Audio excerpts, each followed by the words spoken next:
It was a typical day at Alfred High School in Rajkot, Gujarat. The school had a big ground. Boys were running about. Some were playing football. One boy shouted, "Look!" The boys saw an Englishman riding a bicycle.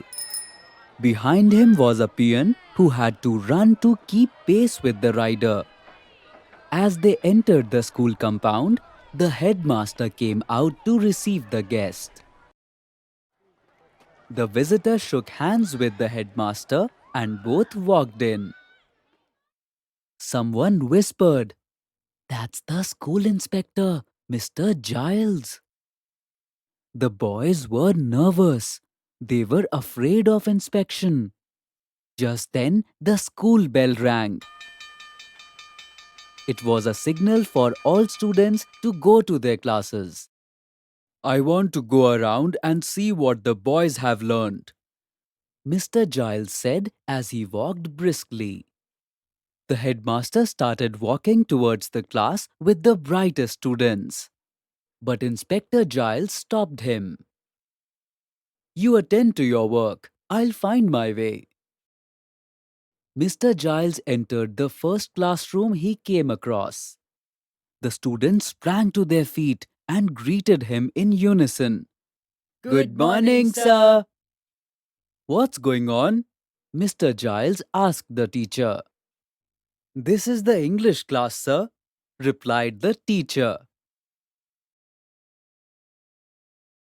"Boys, I'm going to give you a dictation test. Take out your slates and chalks," said Mr. Giles. The boys immediately took out the slates and looked at him with rapt attention. Mr. Giles dictated 10 words. The English teacher was nervous. He would be blamed if the boys made too many mistakes.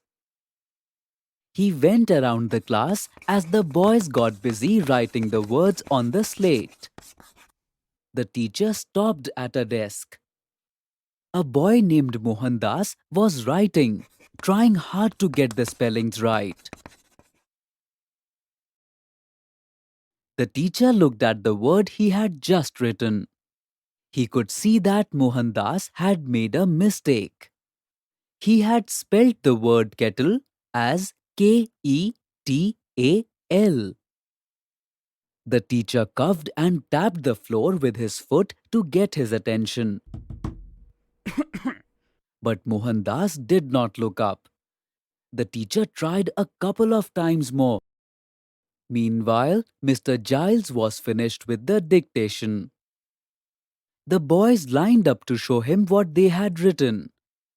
The inspector was happy to see that most boys had spelt all the words correctly. "You've done a good job, boys," said Mr. Giles. Turning to the teacher, he said, "You've taught them well." The teacher broke into a smile. Just then, Mohandas stepped forward showing his slate. Mr. Giles took one look and frowned. "You got this word wrong, my boy," he said, circling a word. The teacher's face fell. "The correct spelling is Kettle, kettle." "Thank you, sir," said Mohandas. "I'll work hard and improve." Mr. Giles patted Mohandas and moved on to the next classroom. But the English teacher was furious. "I'm sorry, sir," said Mohandas. "I didn't know the spelling of that word." The teacher frowned. "You could have looked at what the boy sitting next to you had written. He got all the words right." Mohandas looked down. "I even drew your attention by tapping the floor, but you paid no attention," said the teacher. When Mohandas went home, he told his mother what had happened in school. "You did the right thing by not copying the answer," said his mother. If Raja Harish Chandra were in your place, he too would have done the same thing. Mohandas beamed.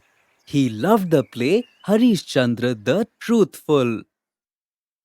This is the story of young Mohandas Karamchand Gandhi, who later became well known as Mahatma Gandhi.